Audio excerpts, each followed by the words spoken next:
Welcome to the I Do Wedding Marketing Podcast. I'm your host, Nina Adio, a social media marketing expert specializing in the wedding industry. Each week, we'll explore the strategies, stories, and insider tips that help wedding professionals thrive. You'll hear solo episodes filled with actual advice for social media and inspiring conversations with esteemed wedding industry guests. Thank you for tuning in and letting this podcast be a part of your day. Let's get started. Welcome back to another episode of the I Do Wedding Marketing Podcast. Welcome back if you're returning, and hello if you're new here. My name is Nina Adio. And I am, I will say, a self-proclaimed, right, social media marketing expert for the wedding industry. I'm the owner of I Do Wedding Marketing, so we do organic social media marketing for dozens of wedding industry professionals. And here on this podcast, I love to just focus on the wedding industry, specifically marketing, but we talk about all sorts of business things. So there's a huge backlog of episodes for you to go on, but it's only been, a handful of times, maybe twice or three times that I think, right, that we've spoken about email marketing. And that's significant. One, because we got several years of episodes, so three is not a lot. And it's important because, like any other sort of marketing, things change. And that's why I was really excited about today's guest, Sofia Brown. Now, I want you guys to think about what you're currently doing for your email marketing. I know for me, and this is going to be do as we say, not as I do, right? Because what I'm doing, it's not moving the needle. I don't have any sort of automatic confirmations. I don't have any automatic follow-ups. And when I send an email blast, it is just me doing it when I can find the time. Right, so these are all things that aren't going to have my business working for me, and that's why I really wanted somebody to come on and talk to us about email marketing, because I have my own questions and my own myths I would like debunked about it, right? In the wedding industry, our clients are seasonal. They expire essentially once they're married. So how can keeping and growing this email list really impact us? So that's what I'm hoping Sofia is going to convince us on today. So let me tell you a little bit about Sofia Brown from By Sofia Brown. She's a graduate of NC State University with a degree in business administration and marketing. Go back. I love that it's business admin and marketing, because I feel like I'm going to geek out during her bio. But that's what helped me to learn marketing so well, was learning the admin too. Sophia is also a certified makeup artist who brings a unique blend of creativity and strategy to everything she does. So her experience as a makeup artist helps her relate to our pain points as creatives and wedding professionals. After she gained experience in the agency world, specializing in email marketing and account management, Sophia made the leap to full-time freelance. That's when she launched her blog and began helping creative small business owners and wedding business owners in the luxury space attract their ideal clients. Sophia's secret sauce: expertly researched SEO optimized content for blogs, email marketing, and Pinterest, so her clients can wake up to inquiries from dream clients every single day. She's here today to show us how strategy meets storytelling, specifically in email marketing, and I am so excited to dive in. Sophia, thank you so much for being here. Where are you coming from today? Yes, absolutely. Thank you so much for having me. I live right outside of Pensacola, Florida, and I'm on the Panhandle, so it's kind of the forgotten part of Florida that no one ever talks about. Sophia and I were recording this Memorial Day weekend. This probably won't post till closer to Labor Day, but we are both dealing with Blue Angels flying for the The air traffic is wild. yeah, so you may hear some of it in the background depending on how good my muting skills get.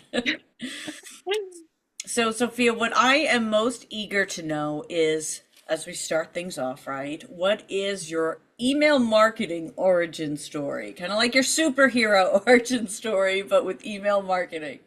Yes, absolutely. So I sort of fell into email marketing accidentally. Back in college, I took an internship. I was part of a program called the Business Sustainability Collaborative. So we were working on bringing sustainable business practices into the curriculum, into the business school. And one of my professors kind of recruited me for this marketing internship to promote the program within the school and within the community. And so one of the components of that internship was email marketing. And it was sort of a dive in head first, like sink or swim situation where I was teaching myself the platform. I was using a platform called Bronto, which no longer exists actually. So it was a very clunky kind of dinosaur of an email marketing program.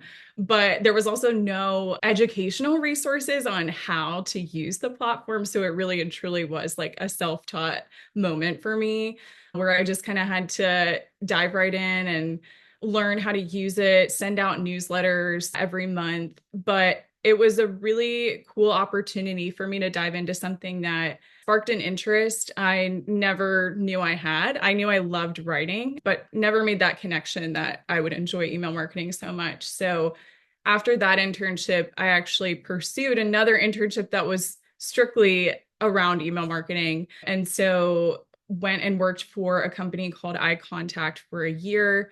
That was a very intensive internship where I was doing the work equivalent of almost a full-time role, just in an internship role. I was working with 50 plus different clients in different industries that I was writing welcome campaigns for, nurture campaigns. I learned all the email marketing lingo, worked in Salesforce, worked in all these different programs, and really and truly just fell in love with this as a marketing medium. And I learned so much. Fast forward when I went through working in the agency world, eventually starting my own business, I knew that email marketing was going to be part of that. So yeah, it's been a journey, but I've been in it since 2017, I think. Wow, that's Yeah. incredible. So I have to ask, did Bronto stand for Brontosaurus, or was the dinosaur just an I unintended actually adjective? do. Yeah, I actually do think that their logo, now that I'm thinking about it, I can like see it in my mind. I actually do think it was a dinosaur logo. And it's so ironic because I describe it as a dinosaur of a platform because it really was. I'm like, I don't know if they shot themselves in the foot with that from the beginning since it Yeah. doesn't exist anymore, but it's When too funny. it comes to marketing for wedding professionals, everybody tends to just immediately go to social media. So Definitely. why should wedding professionals be considering email marketing? Yeah, so email to me is just a low pressure but high impact way to really stay top of mind with your audience. It helps you build authority, drive referrals, get repeat business, and really just maintain that connection over a period of time. I look at social media as kind of an accessible extension of your online portfolio. But a lot of times your call to action can sometimes get buried in all the trends you're posting and all the different avenues that you pursue with social media. But when you look at email as just like the true conduit that leads to the sale, I think it's more of a vessel that connects you with your ideal clients because it's genuinely a relationship building platform. That's how I look at email marketing. So I think it's so important to not really put all your eggs in one basket. I see so much use and need for social media, especially for, creative based businesses. But on top of that, you need a way to deepen your relationships with clients. And I think email is truly the way to do that. What are some common misconceptions wedding pros have about starting an email list? On the intro, I already started with some of my own. I said Sophia's going to probably debunk these. Yeah, I think really one of the biggest ones is that there's this sense of 100% client turnover in the wedding industry because right, ideally your couple if they're getting married, maybe I mean you're hoping they're only getting married once. You're hoping that you serve them once and it's a forever thing. And most of the time, that's kind of our perception is I'm servicing this person one time, I'm never going to work with them again. So what's the point in, continuing that relationship past the sale? But what I tell people is you're not done after the I do. There's so many different avenues that you can still service a client past the marriage point. I think, email keeps the door open for conversations that you might not have had. And I think, if you're a service provider in the wedding industry, there's so many things that you can offer to clients that are less expensive for you to service a repeat client versus trying to obtain new clients. I think that's one of the biggest things is it is a lot less expensive to actually retain a client than just to keep selling to new people. So your goal should really and truly be trying to maintain those relationships. So that's really one of the biggest misconceptions is that you're just going to lose and keep having to churn. Like that client churn is just so strong. But I think there's so many ways to counteract that with email. Such a great point, because on Instagram, when I'm working with clients, I really encourage them to be following their couples even after they're married, because their past couples are their biggest fans, and staying on their top of mind helps keep you on top of mind when their friends get engaged or when their sister's getting married and all of these other things. So even if you're not in a business that does other types of events, I feel really keeping those connections, when you spend your wedding day with somebody, that's a bond. Like I feel like I bonded with my photographer for life. It is such a bond. You really invest so much. If you think about the sales cycle of how long it takes somebody to make a decision to bring on a wedding vendor, you are spending so much time speaking to that person, speaking to that couple, building a relationship with them. So then to kind of be on the other side of it and feel like all of that, came to a head and then, okay, now we've parted ways and now we're moving on. I feel like you genuinely, a lot of vendors really struggle with that concept of, wow, I invested so much time in the front end. How can I make the most of that? How can I really get more out of it than just the wedding day? And really and truly, your best customers become your referral champions. They become the people that refer you to their friends and family. So it's in your best interest to really continue that relationship and just check in with them, see how they're doing, remind them that you're there, remind them that you exist and you still offer these services and you're building on your services, and, remind them that you actually care. I think there's a really cool trend going around on Instagram. I don't know if you've seen it, where people post a video with captions that they assume their clients are thinking like, oh, she's just in it for the sale, but then writing what you're actually thinking as the vendor. Oh, I hope she made it. I hope she had so much fun on her honeymoon. I hope she, got her diploma and her graduation ceremony went great. It's all the things that we think as vendors because we really are so invested in our clients. And I think I love that trend because it's like we're human and we build these relationships, and we didn't get into this industry because we don't enjoy people. We got into this industry because we love working with people and we love building those relationships. So it's more than just the transaction.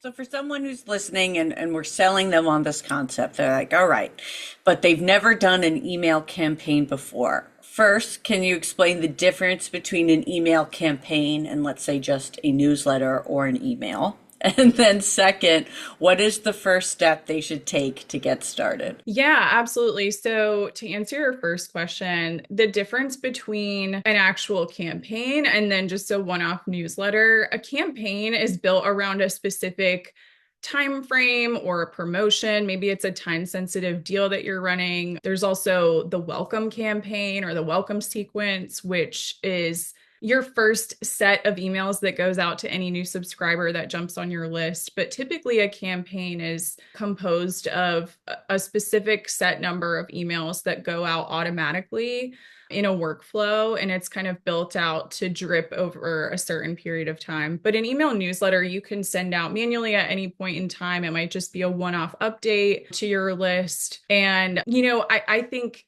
when you are starting an email list and you are starting to communicate with clients, the first step that you should take is just really go for it. Just send out your first email. Don't overthink it. I think a lot of people get in their head about sending email. They think it's this just really time intensive process that takes a lot of work and thinking about what to write. But honestly, it doesn't have to be that way. I'd encourage people, even if you're just starting from your Gmail account and you email just a set number of past clients to reconnect with them, that's a great way to get started. You don't even need an email platform per se, just to get used to reaching back out to people and reconnecting with them. I do think as soon as possible, it's great to jump on an email platform, get yourself organized so that you can set yourself up for success and learn from the data that's coming in about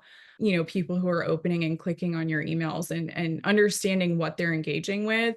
But just send out your first email. It can literally be, hey, I've been thinking about you. I saw your anniversary is coming up, and I just wanted to reconnect, see how you've been since the wedding day. Once you start to see those positive replies coming in, engagement from your past clients, I think you can get outside of that mental block of, oh, I have nothing to say. Let them say what they have to say. Just ask them questions and let them be the one to engage with you. And I think you'd be surprised at how encouraging that is once you get those positive replies. It encourages you to keep reaching out via email. It's such a personal method of, putting yourself out there. And once you start to see the numbers, whether it's a response coming in or if you have a platform where you can see your open and click rate, you're going to get that little dopamine Yes. hit and you're going to want to do more.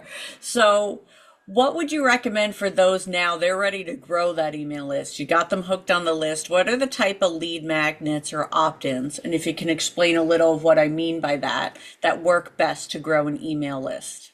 Yeah, absolutely. So a lead magnet is just an industry term for a piece of content or collateral that you send out in exchange for somebody sharing their contact information with you.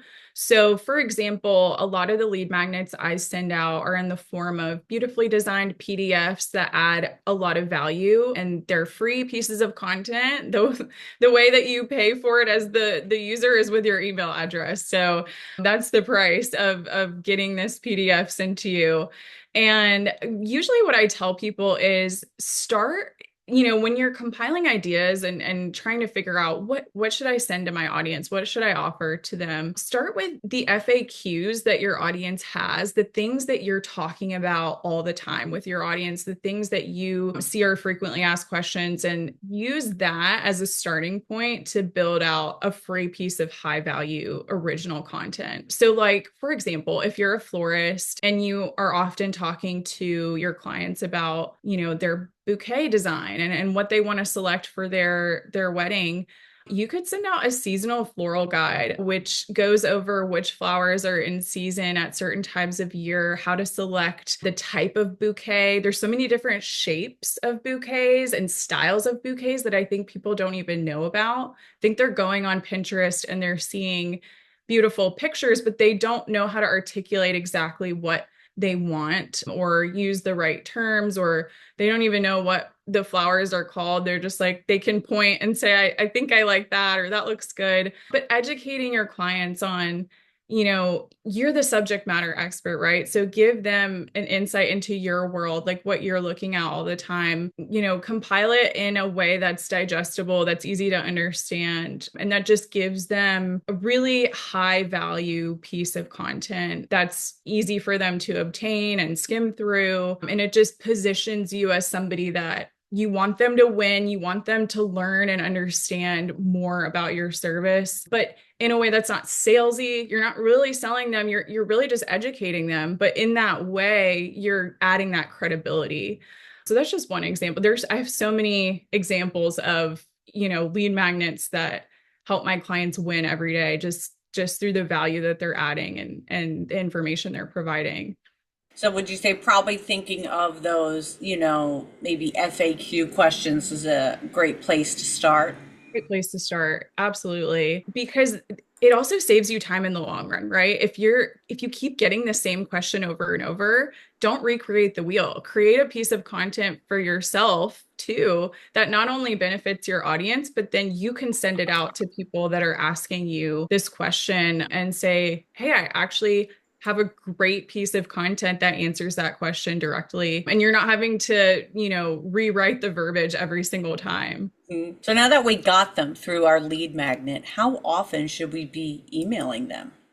Every vendor is different, and don't beat yourself up if you feel like you don't have time to send every single week to your client. I think you can send weekly, monthly, quarterly, but it's about consistency over frequency. As long as you're consistent and your audience knows what to expect from you, and you kind of establish that baseline of here's how often I'm going to email you, be transparent about that, and then stay consistent with it, you're going to get a great response from that. And I think the more offers and the more deals you have throughout the year, you have more reason to be emailing more frequently. But if you're somebody that doesn't offer necessarily, a lot of events or promos or discounts, it might just be more of a quarterly reconnection email where you say, here's what's been going on in my life. Here's what I'm working on. Here's the availability I have coming up. So inquire with me so you don't miss out.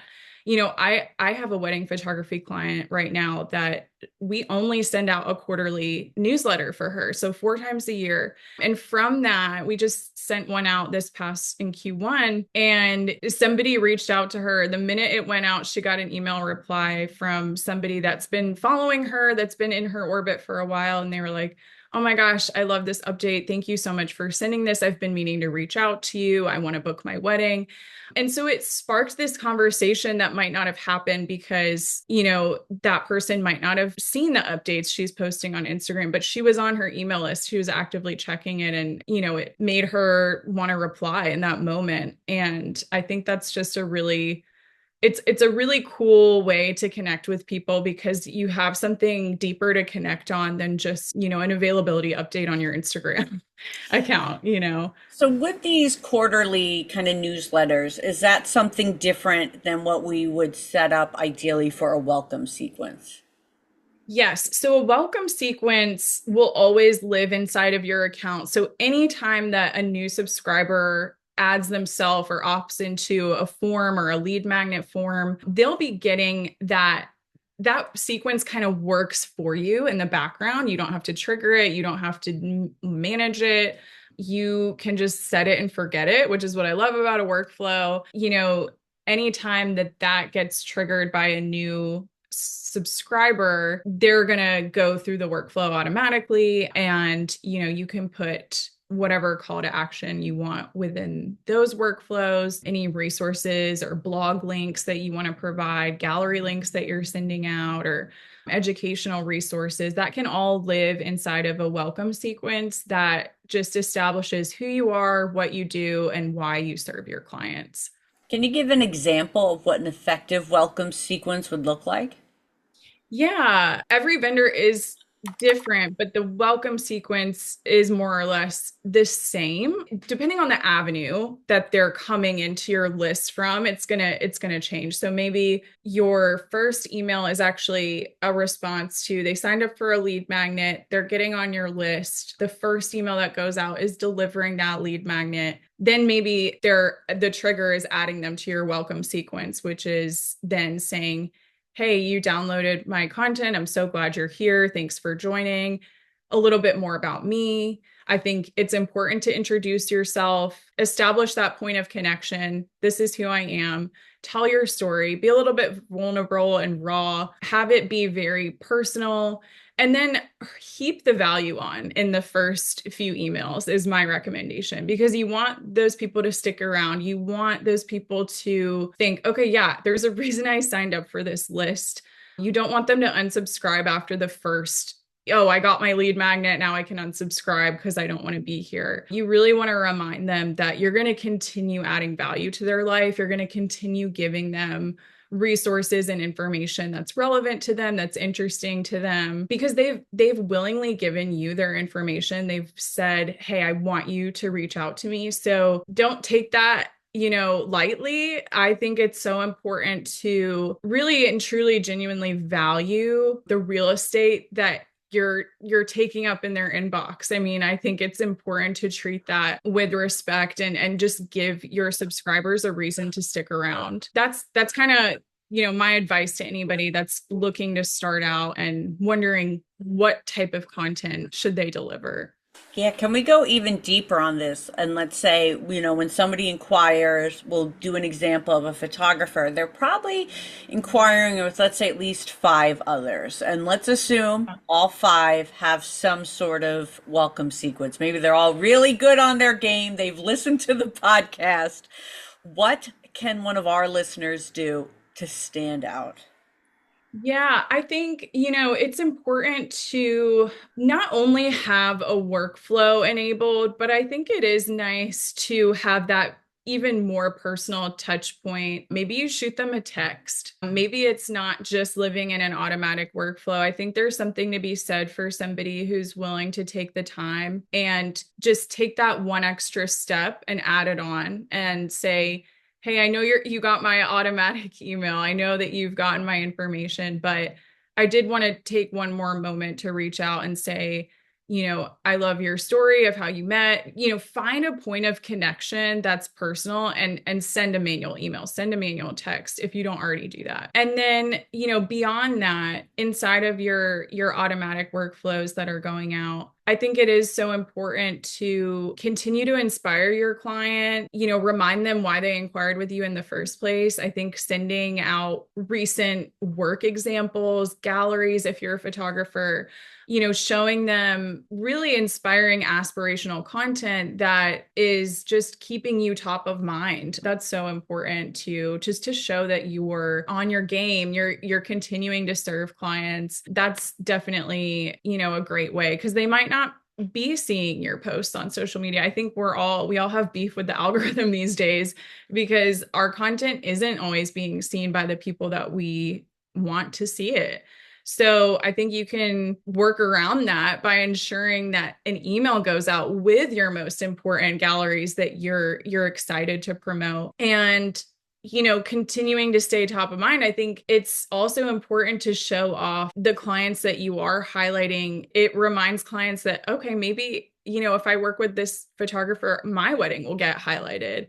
I think if you pursue publications as a photographer, that's a really unique differentiator. Not every photographer gets published, but I think a lot of couples are excited to see their wedding in print or to see their wedding on a publication or a blog. And, highlighting that that's an aspect of your service that, you're so proud of their wedding. You're so excited. I think a lot of couples also take a lot of pride in the wedding day that they put together. It's a piece of who they are. It's a piece of their story. And, drawing attention to your clients being featured in the media is a really cool differentiator that can add a unique aspect to your service that other photographers might not be offering. Yeah, and I feel like that stuff doesn't go out of style. Like it's cool this year, it's cool next year that you were featured. Yes. Yeah, absolutely. What email marketing platforms do you recommend, let's say specifically for beginners? Yeah, for beginners and specifically for design focused creatives, I always recommend Flodesk. If you want your emails to be easy to create, design forward, on brand, easy to skim and take action on, Flodesk is absolutely the platform for that. I've been using it for years. I use Flodesk for all of my clients who are managed email clients. I'm also a Flodesk partner, so I get first look at new features that they're releasing. Some of the most recent features, which are super exciting, is their Flodesk and Canva integration, which I think so many people were like, praise, waiting for that one for so long because you can directly import designs from your Canva account, which makes designing so much easier and even more custom than it was before. You can also share workflows and you can also incorporate with Honeybook, which is the CRM that I use, which is a lot of wedding creatives and professionals in the wedding industry use Honeybook. So having that integration is really awesome because anyone who inquires with you through a Honeybook form can get automatically ported over to your Flodesk account. So that's automatic, audience management that you don't have to manually import them or use like a Zapier integration. It just cuts out, another step from your process, which sign me up. If it cuts out another step, I'm always on board. And then I noticed a month ago, they just released another feature where they're adding teams. So now you can share a team seat with your VA, your designer, or somebody else without having to share your login. So it's a lot easier for you to have other people on your team, manage your Flodesk account. And they're very perceptive, like listening to their customers as far as bringing new features on, putting new features on the product roadmap. They're extremely receptive to hearing what their clients want, which is, I think, appreciated across the board in this industry. There is one other one, Mailchimp, that I know a lot of people who, if you've heard of email marketing, you've probably heard of Mailchimp. It's just a household name at this point. And I used Mailchimp for years. I think I'd recommend this one if you're a little bit further down the road and you're more advanced in your understanding of email marketing and you want to take things to the next level where you're really testing, like A/B testing subject lines, you're A/B testing messaging, maybe you're diving a little bit more into custom CSS. I would say the designer portion of Mailchimp is a little bit clunkier. It's not as beautifully designed, in my opinion, as the emails that go out through Flodesk. But, if you do have an understanding of CSS, then that's right up your alley. You can customize it the way you want. All in all, I think the reason I come back to Flodesk is the platform grows with you. You really aren't charged extra or on a tiered basis, depending on how many subscribers come in. You're charged a flat rate on a monthly or annual payment plan you can choose. But no matter how big your list grows, you're paying the same amount of money, which is very unique in this industry. Most email platforms price on a tiered subscriber basis. So I think that's the biggest differentiator that Flodesk has, which is really an awesome feature, in my opinion, that doesn't penalize you for growing your list. Yeah, I forgot about that with Mailchimp. When I was working in-house, starting off, we had Mailchimp as our group of venues, and our most popular email would be when I would do an email blast about employment opportunities, and that to us was like this bright idea because the HR would always be going nuts trying to hire between they had restaurants, venues, and then so one day I tried just doing an email blast about that we were hiring, and that's when for me it was almost like all the people who weren't in our direct wedding funnel, but were still following. That's when they were forwarding the email to maybe their grandson or sharing Wow. it. And Yeah. we got so then we would do it once a quarter. And that was like my big email moment. That's so funny. So much engagement off of that hiring email. Hey, that shows that people were waiting for it. They're like kind of Mhm. lurking, waiting for that announcement. Yeah. So speaking of that, how can wedding pros re-engage I'm calling it a stale audience, but people who may now already be married and not engaging with your emails? Yeah, I love this question. I think it's a great question because it goes back to this, misconception that a lot of people have that, okay, now my clients are married, it kind of run its course. There's no opportunity to work together anymore. But I think as a service provider, it's really important to take a look at the services that you're offering and see how those can be reframed or repositioned to serve somebody in a different stage of life. For example, if you are a photographer, maybe not only do you offer wedding photography, maybe you offer anniversary or milestone sessions, or family photography is a huge one. I know so many photographers that have photographed every stage of a client's life, from the time they get engaged to the time they're married. Their first child comes into the picture, next child, family moments, generational portraits. I think it's really cool to see photographers kind of grow in their relationships with clients and continue to serve them over the course of their life. I think not only does it help you just maintain that client relationship, I think you grow as a photographer and your work is better when you've worked with somebody for so many years and you know them and you know their tendencies in front of the camera. I think you can produce better work. And so that's a really cool, way to just continue offering services to the same people. Florists, if you design floral, installations for weddings, maybe you can also do that for baby showers or other events. Maybe you have the opportunity to add on to your services and not only do florals, but like balloon arches. There's so many ways that you can explore additional service offerings that, once somebody's worked with you before, it makes the buying decision so much easier because they know the process and you don't have to go through the whole like icebreaker meet and greet type of, front end vibe where you're just edging around, getting to know each other. They already know you. And I think re-engaging people over email with these services, reminding them that you're there is important because people just forget. Even if they've worked with a vendor before, if you're not top of mind, people are just going to make a decision with what's right in front of them, right? The peripheral is non-existent sometimes. They're just rolling forward, moving a million miles a minute. But if you put your services in front of them consistently, the decision making on their end takes a lot less time and you're making the process for them a lot quicker and easier. So you're not bothering them. They signed up for your list and they're on it. And as long as they stay subscribed, they still want to be there. They're still reading and opening your emails. So just remind them what you offer, continue to inspire them with the content that you're putting out. And you'd be surprised at, the number of people that will continue to come back to you year after year. So somebody listening has an email list. They haven't emailed it. Can you give me on the spot just a short and sweet, maybe subject line and concept they can send out today after this episode?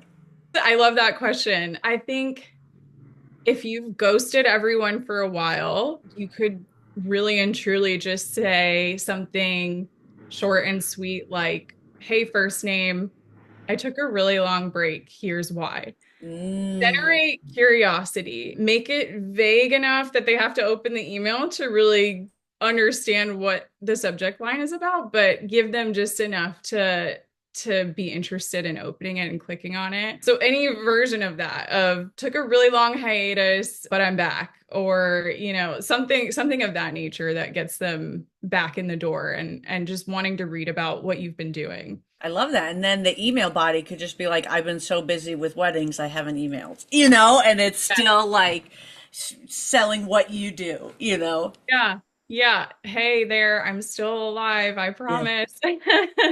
Just busy. Yeah, Living the exactly. dream.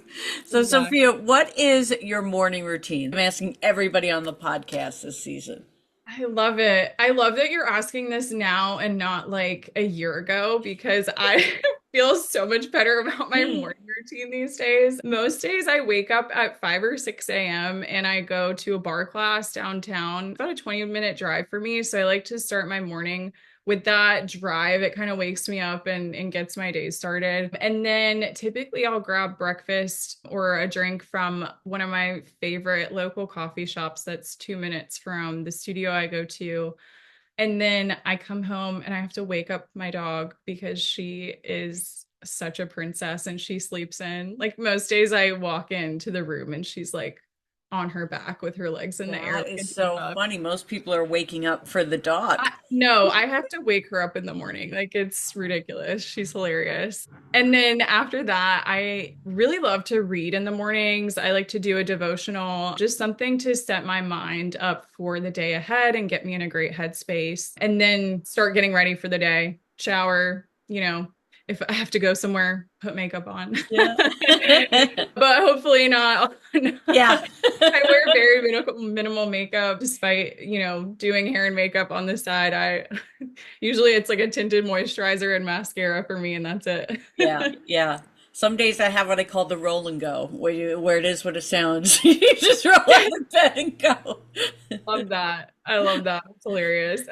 As a business owner, how do you continue your own education?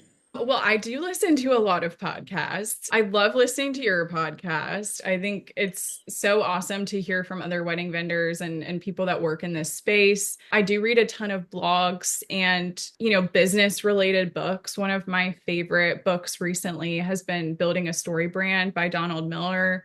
That's such a good one. Honestly, I think everyone should read that if they own a business. I think everyone should have that in their library. And then I also, attend some master classes, and I have my favorite YouTubers that I watch as well. And honestly, I'll be totally honest with you. This is not a lie. Most of the people that I listen to on a consistent basis, the way I keep up with them is on their email list. And that's how I find out about, a new podcast they released or a new YouTube video that went out. That is how I absorb most of my information. So email works. It's always working. And I actually have certain people that I like filter out. They have their own folders in my email inbox so I can go back and like check on the content that they're releasing and reference it again. So it doesn't just like go away in 24 hours like social media does. It lives on, which I love. Yeah, as you say that, I'm thinking how like email can kind of be based on my own routine. Like whatever time I get to it, it's all Yes. there for me. Like, you kind of won't you won't miss out on it. Yeah. And I'm Right. gonna add to the show notes, building a story brand, the link to that. Because as you were talking and saying every business owner needs it, I was like, great, then I need it. So I'm adding. Yes. Yes. Highly, highly recommend that for sure. So how can our listeners find you online and work with you? Yeah, super simple. My Instagram bio is just my name, by Sophia Brown. My website is the same, bysophiabrown.com. And you can join my email list from my website or the link in my bio on my Instagram. It's really easy to jump on there and hit join the newsletter, and you can sign up directly in my bio. I send a lot of just like fun personal email updates, funny stories, just things that have happened to me that I somehow connect back to growing a business. I like to keep my list pretty lighthearted and fun and engaging. So that's what you're in for if you sign up. And I love replies. I read and reply to every single email that gets sent to me. So, if you reach out from my email list, you will definitely have a reply in your inbox. I love to connect one-on-one with everyone that's, in my audience. So that's my favorite way to connect with you for sure. I also have a blog at lifestylebysophia.com. So that's more of my lifestyle, travel, beauty blog topics, which I also send out over email as well. So a lot of content coming at you there from that side of things. Great. So we got a lot of places we can go to. I'm gonna sign up for the email list because I'm already like I want to see what you do and start replying because I got like one reply finally the other day to Good my for email you. list. So that made me excited. So now I was like I've got the itch, I want to keep Yes, going. yeah. Honestly, it's so much more. It's like you said, that dopamine hit. For me, Yeah. it's so much more than like I could get 50 likes on a post, but if I get one reply to an email, I that makes me 10 times happier because somebody took the time to actually say this resonated with me. And that, really has an impact. I love that. Yes, it's like the forbidden door, like where it's like nobody replies to an email. So when they do, it means you've really been able to Yes. establish that this is like we're friends, we're talking, we're Yes. connected. Yeah, I love to challenge that notion that nobody replies. And my favorite thing is when my clients screenshot a reply to one of the emails that we sent out for them. And they're like, Hey, just thought you would want this feedback. I'm like, yes, keep it coming. I love to see the people that reply to your email Oh my list. gosh, so hear that, everybody? Reply to emails. Take the challenge. Be that person. Make somebody's day. Yes, exactly. Yes. Well, Sophia, thank you so much for being here. And everybody listening, thank you for being here on the I Do Wedding Marketing podcast. If you enjoyed what Sophia had to say, please reply to one of her emails, message her on Instagram, and let's all start keeping in touch. Yes, thank you so much, Nina. This was great. I loved being here and hope to connect with your audience more and hope to see you on my email list soon. Yes, thank you, everybody. Now I'm going to poke Sophia about all the books on her shelf behind her. Yeah. So we will leave you out of that, and I will see you guys next week. Hey guys, this is a quick update from Nina from the future. I am so excited because I have a free webinar for you guys with Julie Novak from Party Slate. Julie had shown me at the last Emerge event collective retreat in New York City some incredible new features coming to Party Slate. And as a social media manager, these are features that are actually going to make your social media management, whether it's outsourced or done on your own, so much easier and so much more impactful. She's going to show you all what these features are and how you can use them September 18th at 3:30 p.m. Eastern. You can check my Instagram at I Do Wedding Marketing, where I'll be updating with the webinar link. And once the webinar link is live, we will add it into the show notes here. But I wanted to get the word out to you guys as soon as possible. It's a free webinar, an hour long, and I think it's really going to change how you show up for your business. So I hope you'll join me there.